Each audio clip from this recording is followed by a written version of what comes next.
Jadi karunia bukan untuk berkompetisi, tapi karunia untuk meluaskan kerajaan Allah. Dengan karunia kita tahu gak ada yang bisa ditonjolkan dalam diri kita.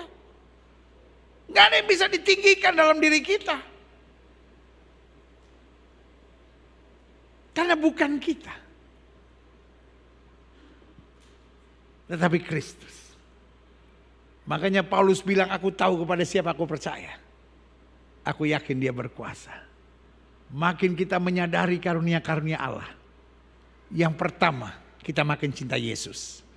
Yang kedua, kita makin benci dosa. Yang ketiga, kita makin mau mendekat kepada Tuhan. Dan yang keempat, kita makin siap buat apa saja bagi kerajaannya. Berikan tepuk tangan yang meriah buat Tuhan. Haleluya.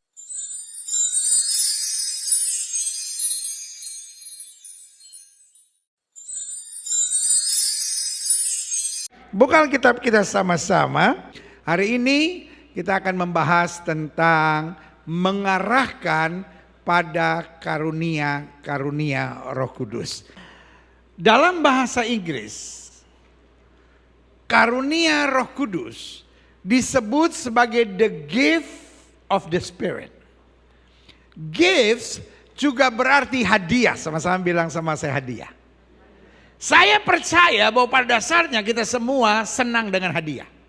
Kalau bicara hadiah, bukan soal harganya, tapi kenikmatannya gitu. Betul nggak? Senang aja kalau dapat hadiah. Apalagi kalau hadiah itu dari suami. Ada ibu-ibu yang lihat saya, nggak mungkin mah kalau dia mah. Dan kembali kadang-kala bukan soal harganya, tapi soal kasihnya, perhatiannya. Betul? Soalnya ada orang, ya ngapain hadiah kayak gini, matre lu. Ada sih yang matre gitu. Itu baru dari suami. Apalagi kalau hadiah datangnya dari mertua. Ayya.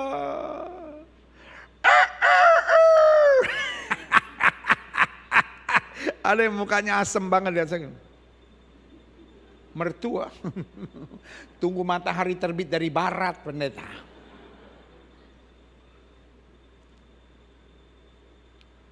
Tapi ada yang aneh dalam gereja Tuhan. Hari-hari ini gift of the Spirit, karunia-karunia roh seperti ditolak oleh banyak gereja. Banyak gereja hari-hari ini bahkan tidak tertarik membahas tentang karunia-karunia Allah. Bahkan topik pembahasan tentang karunia-karunia Roh Kudus seringkali menjadi bahan untuk diserang. Tapi saya tetap percaya Tuhan mau kita diperlengkapi dengan karunia. Ya tapi buktinya banyak karunia-karunia yang sesat. Sesuatu yang berkualitas selalu pasti akan dibarengi dengan yang palsu. Saya mau tanya sama saudara. Uang ada palsunya enggak? Sekarang pertanyaan saya. Saudara tetap mau pegang duit enggak? Ya tapi kan ada palsunya, saya enggak mau pegang duit. Karena tugas saudara bukan fokus pada yang palsu. Setuju? Jangan karena, oh ya tapi ada bahasa roh yang palsu, ada nubuatan yang palsu, ada hamba Tuhan yang palsu, semuanya boleh ada yang palsu. Fokus kita pada kebenaran. Dan Alkitab berkata kalau kamu tahu kebenaran, kebenaran itu akan memerdekakan kita. Simple aja. Satu kali teman saya polisi. Lalu saya tanya, Pak sekarang tugas di mana? Dia bilang upal. Hah? Apa itu? Uang palsu. Jadi saya tanya, jadi apa ciri-ciri uang palsu? Dia cuman bilang, repot pendeta. Karena terus berganti. Kita temukan misalnya seperti kayak tali air. Waktu kita umumkan ke masyarakat, dia robah lagi. Ada tali airnya tapi palsu. Kita gambarkan ada gambar bayang-bayang itu. Dia bikin lagi yang palsu, ada gambar bayang-bayang. Saya bilang kalau gitu gimana Bapak bisa tahu yang palsu sama yang asli? Oh gampang. Setiap hari saya perhatikan yang asli. Tiap hari saya pegang yang asli. Sehingga ketika yang palsu saya lihat, baru lihat aja saya udah berasa. Meskipun saya nggak tahu mana palsunya, tapi ketahuan ini pasti palsu. Saya percaya kalau kita bergaul dengan Roh Kudus setiap hari, kita baca Alkitab, kita doa dan menyembah Tuhan setiap hari, waktu sesuatu yang palsu tiba, kita langsung tahu kebenarannya. Jadi iblis kalau dikasih ruangan kecil, dia nikmati. Gak apa-apa kamu penuh Roh Kudus, gak apa-apa kamu pelayanan di Glow. Yang penting mulut kamu sekali-sekali saya pinjam. Karena iblis butuh juga pelayan-pelayan Tuhan yang mulutnya masih ember. Yang suka ngomongin orang. Tahu nggak? Iya itu kan dia. Iya, dari Glow berdiri kan sama-sama kan kelihatan. Kayak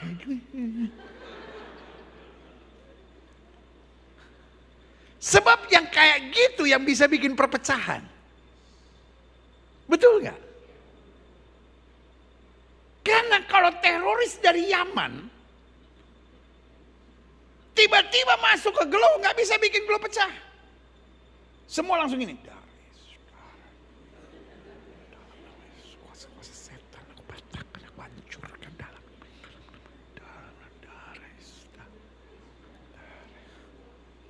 Kalau teroris dari Yaman. Tapi kalau sesama pelayan Tuhan,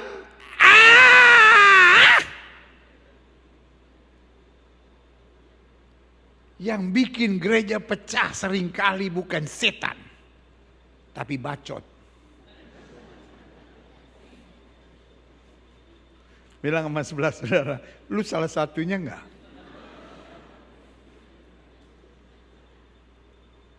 Ada orang gak mau ke gereja lagi bukan karena setan. Dia gak pernah lihat setan. Cuma dia gak pernah ke gereja lagi karena gak tahan bacot dari pelayan Tuhan. Gak tahan sama bacotnya orang Kristen. Haleluya, Tuhan baik, Tuhan baik. Tapi ya udah dengar belum? Kan itu iya udah dulu tuh kan. Memang gitu orangnya. Gue ngeliatnya. Pas orangnya lewat, shalom. Setan bilang anak kok lebih setan dari kita katanya.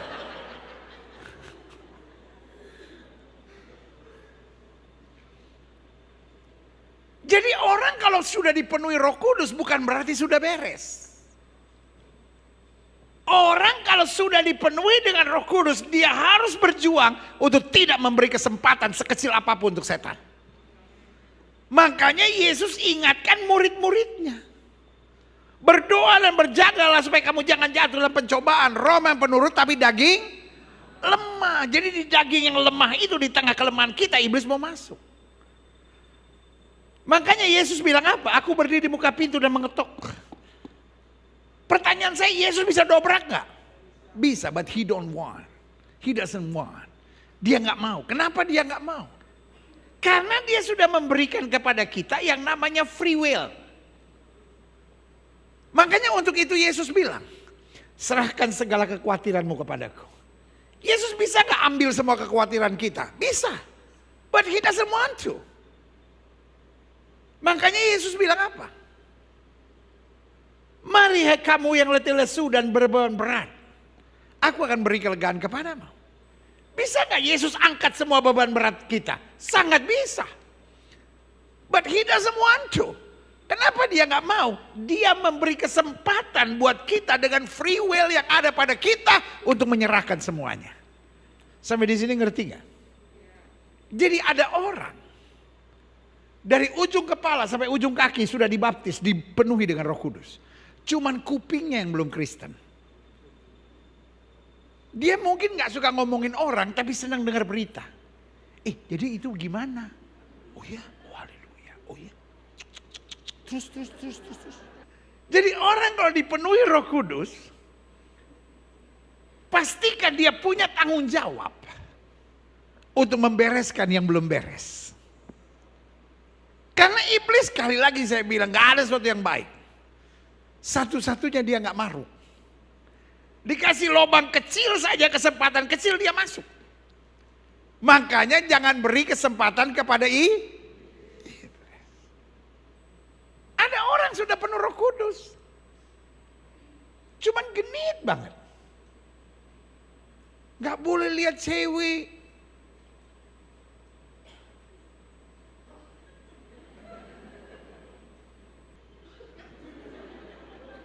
Apa sih lu? Mengagumi ciptaan Tuhan. Apa mengagumi ciptaan Tuhan? Tapi ibu-ibu juga ada yang genit. Cuman bedanya kalau laki-laki kan kalau genit kan gini. Kalau ibu-ibu nggak gitu. Ibu-ibu kalau genit gini.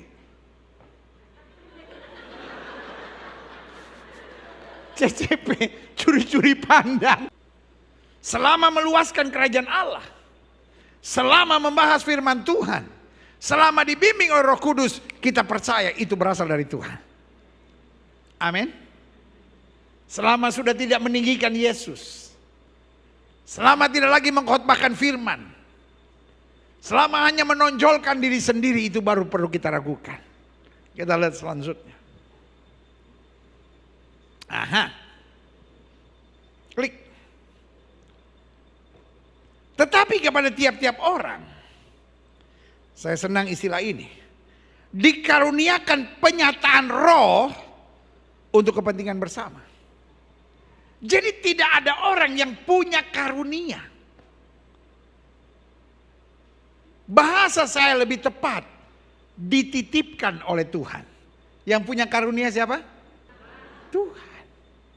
Kita hanya contohnya, orang yang punya karunia kesembuhan, setiap doain orang pasti sembuh nggak?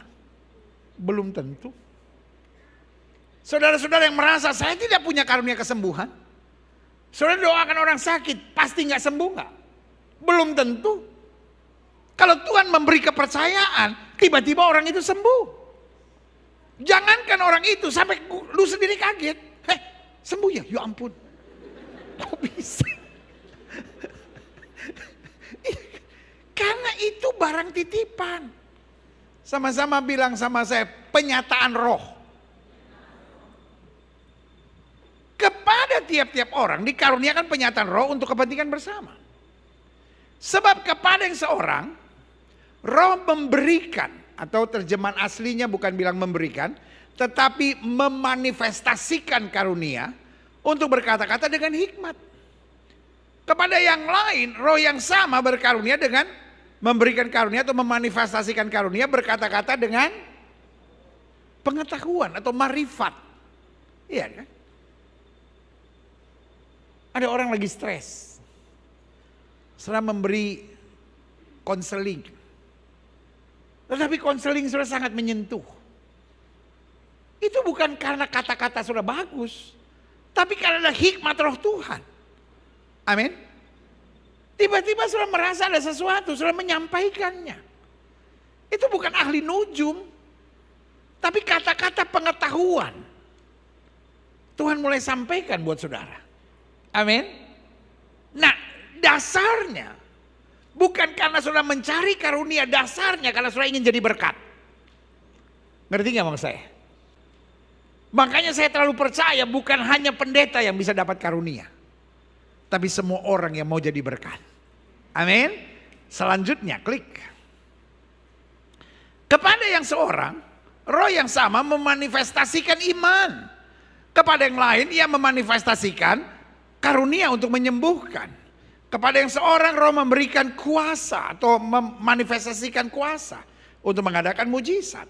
Kepada yang lain ia memanifestasikan karunia untuk bernubuat. Kepada yang lain lagi ia memberikan karunia untuk membedakan bermacam-macam roh. Ini yang minggu lalu saya singgung. Minimal setiap kita berdoa untuk ini.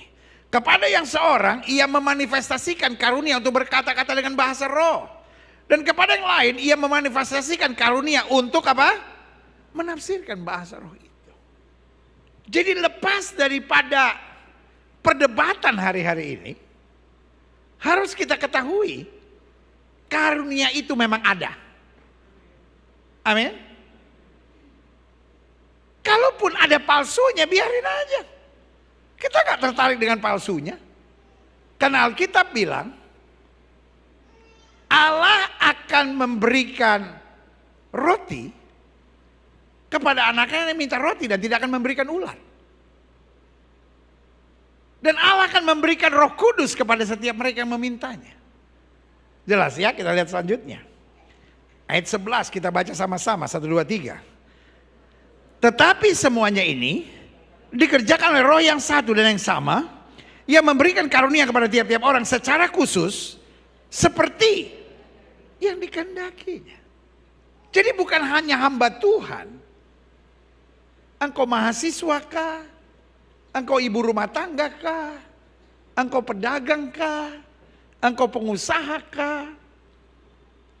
Engkau kaum profesi kah? Engkau bisa menerima karunia Roh Kudus. Gak ada yang bilang amin. Gue udah semangat begini. Siapapun saudara, engkau bisa menerima karunia Roh Kudus. Berikan dulu tepuk tangan yang meriah buat Tuhan. Sama-sama bilang, saya bisa menerima karunia Roh Kudus. Saudara yang ada di rumah ketik di live chat, saudara, saya bisa menerima karunia Roh Kudus. Yes, saya bisa menerima karunia Roh Kudus. Haleluya. Klik. Nah, saya catat di sini bahwa pada dasarnya Tuhan mempersiapkan serta menyediakan, bahkan Tuhan mau anak-anaknya dipenuhi dengan karunia-karunia Allah.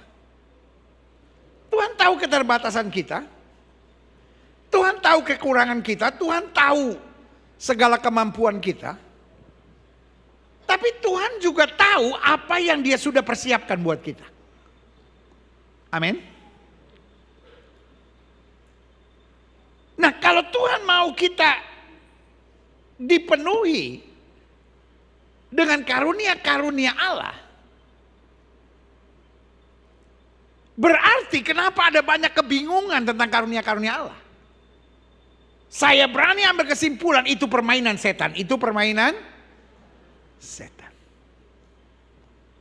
Karena sesuatu yang Tuhan mau pasti akan coba dihalangi setan. Jelas gak sampai di sini?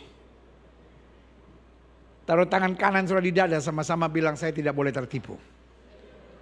Jadi jelas ya. Tuhan maunya engkau dipenuhi dengan karunia-karunia Allah. Oh, setan tahu kalau engkau masuk dalam rancangan Allah pasti hal-hal dahsyat akan terjadi. Setan coba menghalanginya, menghambatnya, membingungannya. Sampai ada banyak orang bilang, yang penting saya udah bertobat, sudah dibaptis, udahlah nggak apa-apa lah, yang penting saya nanti mati masuk surga. Betul. Tapi kita tidak mau sia-siakan hari-hari kita di muka bumi. Kita mau jadi berkat yang besar. Kita mau jadi alat dalam tangan Tuhan. Kita mau lewat hidup kita kerajaan Allah diluaskan, nama Yesus dipermuliakan. Dan setuju katakan amin. Klik. Sehingga saya simpulkan gini, pada dasarnya karunia Allah sangat penting bagi kita. Coba lihat ayat ini. Roma 1 ayat 11-12 bilang, sebab kata Paulus kepada jemaat Tuhan di Roma, aku ingin melihat kamu, dengan lain kata aku ingin datang ke Roma, untuk memberikan karunia rohani kepadamu guna menguatkan kamu, untuk mengarahkan kamu, mengajar kamu, mendoakan kamu, supaya kami mengerti tentang karunia-karunia rohani. Sehingga kamu lebih kuat, sehingga kamu, terjemahan aslinya bilang, supaya kamu hidup lebih efektif. Supaya kamu hidup lebih bermanfaat. Supaya kamu hidup lebih jadi berkat. Yaitu, supaya aku ada di antara kamu dan turut terhibur. Boleh melihat langsung karya-karya Allah yang luar biasa oleh iman kita bersama. Baik oleh imanmu maupun oleh imanku. Klik. Nah, saya coba pelajari. Kenapa karunia Allah itu penting? Yang pertama saya simpulkan. Karena karunia seringkali merupakan konfirmasi penyertaan Tuhan buat kita. Jadi gini. Setiap orang yang melayani pasti pernah masuk dalam fase yang bernama kejenuhan.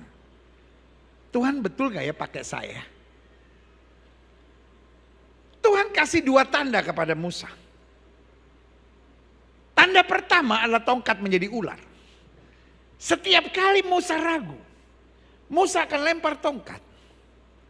Dan tongkatnya menjadi ular, dia pegang buntutnya dan ular kembali menjadi tongkat. Dia tahu Tuhan menyertai saya. Tapi di saat-saat tertentu dia gak bisa lempar tongkatnya. Karena itu terlalu open luck, terlalu terbuka. Dia punya satu tanda tertutup lainnya. Kalau dia sedang ragu, dia akan masukkan tangannya ke jubahnya. Waktu dia tarik, tangan itu terkena kusta. Dia masukkan lagi. Dia tarik lagi, tangan itu sembuh. Musa tahu bahwa Tuhan menyertainya. Di akhir zaman Tuhan menuntun kita lewat Roh Kudus. Karunia dalam pelayanan adalah konfirmasi bahwa kita tidak melayani dengan kekuatan kita sendiri, tetapi Roh Tuhan yang mengurapi kita, berikan tepuk tangan yang meriah. Yang kedua,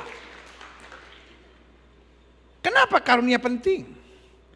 Karena karunia membuat pelayanan kita selalu mengandalkan Tuhan.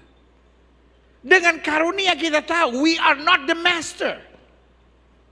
Dengan karunia kita tahu we just only the tool. And the master is God. He's the one that do the ministry. Dialah Tuhan yang melakukan perbuatan dan pekerjaannya. Sama-sama bilang sama saya hanya alat.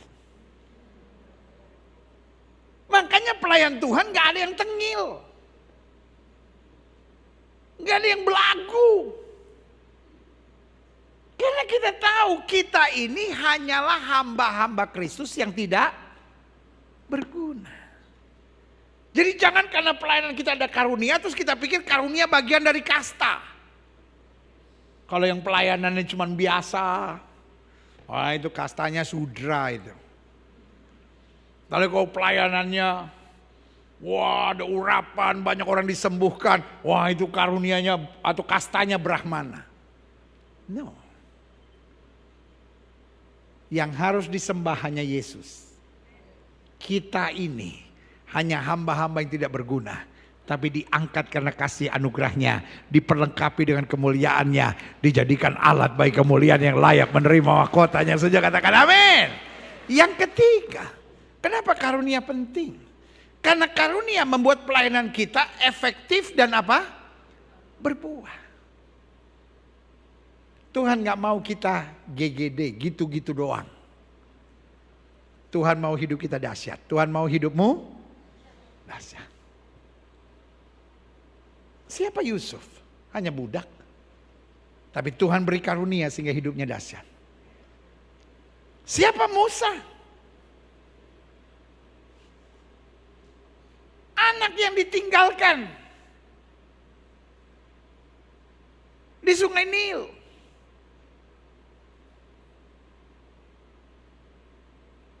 Tetapi Musa jadi dahsyat. Kenapa? Karunia Allah.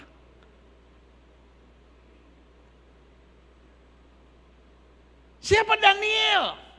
Hanya orang buangan di tanah Babel. Kenapa dahsyat? Karena karunia Allah. Siapa kita? Orang-orang yang gak jelas. Tetapi hidupmu dapat dahsyat ketika karunia Allah menyertai kehidupanmu. Yang sudah katakan yeah. Selanjutnya, kenapa karunia Allah penting? Karena karunia membuat pelayanan kita memuliakan Kristus. Dengan karunia kita tahu, dia harus semakin bertambah supaya kita semakin berkurang. Amin.